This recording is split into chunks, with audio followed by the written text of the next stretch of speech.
We've spent decades building a life where peace of mind is the default. In our quiet neighborhoods where the lawns are neatly kept and the morning paper always arrives on time, we don't often think about the invisible threads holding it all together. Our independence isn't just about hard work, it's anchored to the hum of the refrigerator, the familiar face at the local clinic, and the pharmacy bottle that's refilled like clockwork. But what happens when that world doesn't end with a bang but simply begins to fade into a long, cold silence? It's not a sudden disaster that tests us most. It's the quiet erosion of the comforts we've earned. When the lights don't come back on after a few days, your comfortable ranch home starts to feel much larger and much colder. We often worry about grand threats, but for many of us, the true crisis is found in the medicine cabinet. Without that small daily dose that keeps the blood moving or the heart steady, the body begins to lose a battle it didn't even know it was fighting. There is a subtle, often overlooked danger in the stillness when a home dips below 40 degrees Fahrenheit.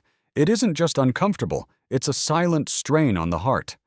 As the air chills, the blood thickens to protect your core, quietly doubling the risk of a stroke before the second night is even over. Survival here isn't about being a soldier or trekking through the woods. It's about the wisdom to stay put, the grace to manage your strength, and the clarity to make the right choice in the dim light of a living room when the sirens have stopped. As we walk through the 5 pillars of care that will vanish first. I hope you'll stay with us by subscribing to this channel so we can continue to look out for one another with practical, steady advice. This journey is about preserving our dignity and our health when the systems we've trusted for years are no longer there to answer. I'd be honored to hear from you. How are you organizing your living space to keep everything within reach if moving around becomes difficult? Let's share our thoughts below on staying safe and warm without the need for heavy lifting or unnecessary strain. The illusion of the infinite cupboard. Living in a quiet suburb, it is easy to view the local clinic or the pharmacy at the corner as a bottomless warehouse. We've been conditioned by a just-in-time world where supplies arrive exactly when we need them, leaving most hospitals with less than a 72-hour buffer of essential stock. When the power stays off and the trucks stop moving, that invisible conveyor belt simply vanishes. Surviving this shift requires you to move away from the mindset of a consumer and embrace the role of a careful steward of your own resources. Your medicine cabinet likely holds a secret that could buy you years of safety. The dates stamped on your pill bottles are rarely death dates. In fact, research has shown that nearly 90% of common medications retain significant potency for over a decade past their label. For most solid tablets and capsules, they remain remarkably stable and safe to use long after that printed deadline, if kept away from heat and moisture. Keeping those expired heart or blood pressure pills in a cool, dark drawer isn't hoarding. It's building a bridge to the future when the pharmacy doors stay locked. This sense of stewardship extends to how you use what you have. If you are managing a long-term condition, now is the time to have a quiet conversation with your doctor about minimal effective dosing. Knowing if a pill can be safely split to turn a 30-day supply into a 60-day lifeline is a powerful piece of knowledge. It allows you to maintain your health from the safety of your living room, avoiding the physical strain of searching for help when the streets are no longer predictable. Safety in this new reality often comes down to how you treat the smallest injury. Without a constant flow of store-bought antiseptics, a simple blister can become a life-altering infection, especially considering that infection rates can triple when basic sanitation fails. You can protect yourself by reserving professional bandages for serious emergencies and turning to clean boiled cotton cloths for everyday scrapes. Even your cleaning routine changes. A simple 1:10 bleach-to-water ratio becomes your shield for surfaces, while plain soap and boiled water become your primary defense for the skin. By treating every small nick with the seriousness of a major wound, you ensure that your limited supplies are never wasted on a preventable crisis. Assumption 2. The blindness of high-tech diagnostics. In our suburban clinics, we assume a CT scan or a blood test will always be available to find the problem. But these machines require a stable power grid and digital maintenance that vanish when the system fails. In an instant, medicine travels back a century, leaving you and your doctor blind to what is happening inside the body. To survive this, you must shift your focus from relying on machines to mastering active clinical observation. Your most powerful tool in this new reality is your own health baseline. Most people wait for a crisis to check their vitals, but diagnostic errors increase by 40% when doctors lose their digital tools. You can counter this by keeping a simple daily log of your resting heart rate and temperature while you are healthy. Understanding that your normal pulse is 65 beats per minute allows you to spot a silent infection when that number creeps up to 80 long before a fever even begins. This log acts as your personal black box recorder, providing context that no stranger could know in a moment of chaos. Spotting internal trouble requires using your basic senses in ways you've forgotten. Instead of an ultrasound, you learn to use manual palpation. For example, you can detect severe dehydration or internal stress by checking skin turgor, simply pinching the skin on the back of your hand. If it doesn't snap back in less than 2 seconds, your body is losing its balance. You also learn to watch for referred pain, such as a strange ache in the left shoulder that could signal heart trouble, or a sharp pain in the lower right abdomen that points to the appendix. These physical signals are the body's way of screaming when the lab reports are silent. Beyond physical touch, you must monitor the input and output of your body with precision. Tracking exactly how much water you drink and the color of your urine provides a low-tech lab report on your kidney function. A deep amber color often signals a 2% loss in body water weight, which can lead to confusion and falls in older adults. Even the clarity of your eyes and the color of your fingernail beds, which should return to pink in under 3 seconds after being pressed, provide instant data on your blood circulation. Decision-making becomes much clearer when you combine these small observations. By becoming an expert on your own biological patterns, you provide the eyes that the hospital no longer can. You aren't guessing, you are making calculated decisions based on the subtle shifts in your own body. This knowledge allows you to manage minor issues early at home, saving your strength and keeping you away from overwhelmed medical centers where the risk of secondary trouble is high. You catch a shadow of trouble before it becomes a crisis you can't see. Assumption 3. The myth of the sterile sanctuary. We often view the hospital as a temple of blinding white light and absolute purity where HEPA filters and pressurized air keep the invisible world of bacteria at bay. But this sterility is an artificial state maintained by constant power and chemical logistics. When the system falters, the very places built for healing can become the most dangerous zones on the map. Without industrial autoclaves or running water, a modern operating room quickly transforms into a breeding ground for the drug-resistant superbugs that were once trapped within its walls. In this new reality, you must abandon the dream of perfection and master the art of relative sanitation. In your one-story home, the environment around you, the dust on the blinds, the stagnant air in the hallway becomes a potential adversary. When medical-grade disinfectants vanish, you return to a world where a minor wound is a gamble with sepsis. Surprisingly, infection rates in non-sterile environments can skyrocket by 300% without basic hygiene interventions. To counter this, your strategy shifts from killing every germ to managing the load. You must learn to establish a clean zone in a central room, ideally one with the best sunlight, as ultraviolet rays are a natural free disinfectant that many modern homes overlook. Your most valuable survival tools are no longer high-tech sprays, but the simple laws of physics and nature. You must master the boil and sun method. If you are forced to reuse a needle or a pair of tweezers, boiling them for a full 20 minutes at a rolling boil is the minimum requirement to kill most pathogens.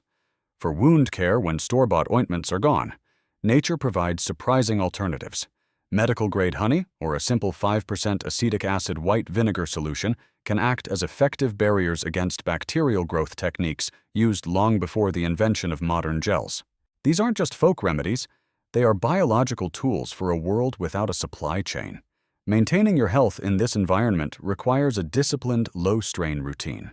It means treating every drop of water used for hygiene as a precious resource, opting for sponge baths with boiled water rather than wasting energy and cleanliness on inefficient washing.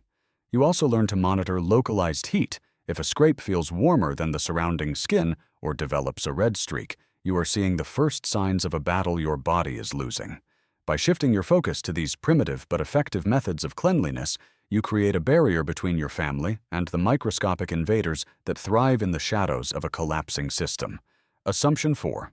The moral crisis of triage. In the quiet comfort of our daily lives, we hold a sacred medical belief that the person in the worst condition must get help first.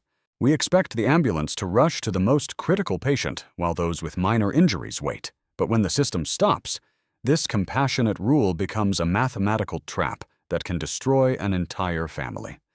In a world with limited medicine and dwindling energy, spending your last bottle of oxygen or your final 6 hours of care on someone with a near zero chance of recovery means you are effectively choosing to let 5 others die who could have been saved. This is the brutal reality of battlefield triage, and it is the heaviest burden you will ever carry in the silence of your own home. When you are looking after your spouse, your neighbors, or your grandchildren in a one-story suburban house, you are no longer just a caregiver. Bonds of affection meet the cold wall of necessity. Real-world data from past collapses shows that misallocating resources to cases that cannot be saved can increase the overall death rate by as much as 50%. You are forced to look at a loved one and decide if the supplies you have left should be used to comfort their final hours or to cure someone else's treatable infection. It is a decision that strips away the heroic veneer of survival and leaves only the raw, painful duty of protecting the future of the group. To navigate this, you must master the logic of rapid treatment, but adapted for the home. You learn to categorize people based on their likelihood of survival with only the smallest amount of help. A person who cannot breathe on their own even after you carefully adjust their airway is often considered expectant, which means you provide only comfort and dignity, not life-saving resources. Surprisingly, a person's ability to walk is the fastest diagnostic tool you possess. If they can walk toward the sound of your voice, they belong to the group requiring the least of your precious supplies, allowing you to focus your limited strength elsewhere. The peak of this crisis isn't the physical work, but the mental exhaustion of playing a role no one ever asked for. It means choosing to use the last of your clean water to hydrate 3 children instead of 1 elderly friend whose heart is already failing. These choices are made in the dim light of a living room without a board of ethics or a legal team to back you up. By accepting the reality of triage, now you aren't becoming cold-hearted. You are becoming the steady hand that ensures the most people possible survive to see the sun rise again. You are choosing life even when that choice requires the most agonizing sacrifice of your soul. Assumption 5. The isolation of the lone provider. In our daily lives, we are never truly alone when a crisis hits. We've been trained to believe that a single phone call to 911 will bring a team of experts to our doorstep within minutes. We assume there will always be a doctor to make the hard calls and a legal system to protect the process. But when the medical system slowly unravels, that invisible safety net simply vanishes. You are no longer just a neighbor or a retiree. You become the ultimate medical authority for everyone inside your 4 walls. This is the stage of total isolation, where the only things standing between a minor injury and a disaster are your own 2 hands and the common sense you've gathered over a lifetime. When the sirens stop, you must move from being a bystander to becoming a practical guardian.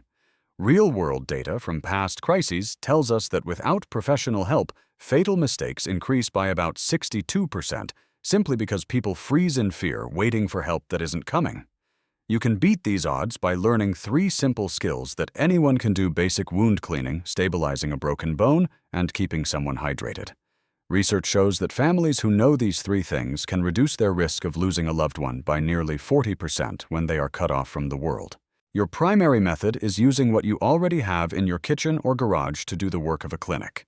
If someone falls and breaks an arm, you don't need a medical degree to help. You can use a wooden ruler, a sturdy branch, or even a tightly rolled-up stack of newspapers to create a makeshift splint. Use strips of a torn bedsheet to tie the splint firmly above and below the break so the bone doesn't move. Since you won't have professional numbing medicine, you use the cold trick. Apply a bag of frozen peas or a cold cloth for 15 to 20 minutes to dull the pain before you try to get the limb into a comfortable position. This isn't about being a doctor, it's about being a problem solver. Safety also means checking on your family every 12 hours like a ritual. A simple way to see if someone is getting dangerously dehydrated or going into shock is the fingernail test. Press down on their nail until it turns white, then let go. If the healthy pink color doesn't snap back in under 2 seconds, their body is struggling and needs immediate fluid. If you run out of antibiotic cream, look in your pantry for raw honey. Applying a thin layer to a clean surface can block out 90% of common bacteria because germs simply cannot grow in it. These old-fashioned ways become your modern shield. As we close this journey through the 5 failing assumptions of modern medicine, remember that true survival isn't about being a young soldier. It is about the wisdom of the person who stays calm when the world turns loud. For those of us in these quiet suburban streets, our strength comes from the quiet discipline of knowing how to manage what we have. We've seen that a simple bottle of honey or a clean cotton rag can outperform a $1 million machine provided you have the knowledge to use them. The medical system is a marvelous tool, but it is not a guarantee. By shifting your mindset today from a consumer waiting for help to a guardian ready to provide it, you reduce the fear of the unknown by over 70%. You are becoming the anchor for your family. Don't let this knowledge sit idle. Walk over to your medicine cabinet, check your stock, and start looking at your household items as potential lifelines. The hospitals may flicker and fade, but your ability to protect your home remains a choice you make every day. Take a deep breath and look around your home. You are more prepared than you feel, and you are stronger than you know. What is the first item you're going to double-check in your pantry after hearing this? Let me know in the comments, and let's keep this conversation going. Stay safe, stay prepared, and remember, you are the first and most important line of defense for those you love.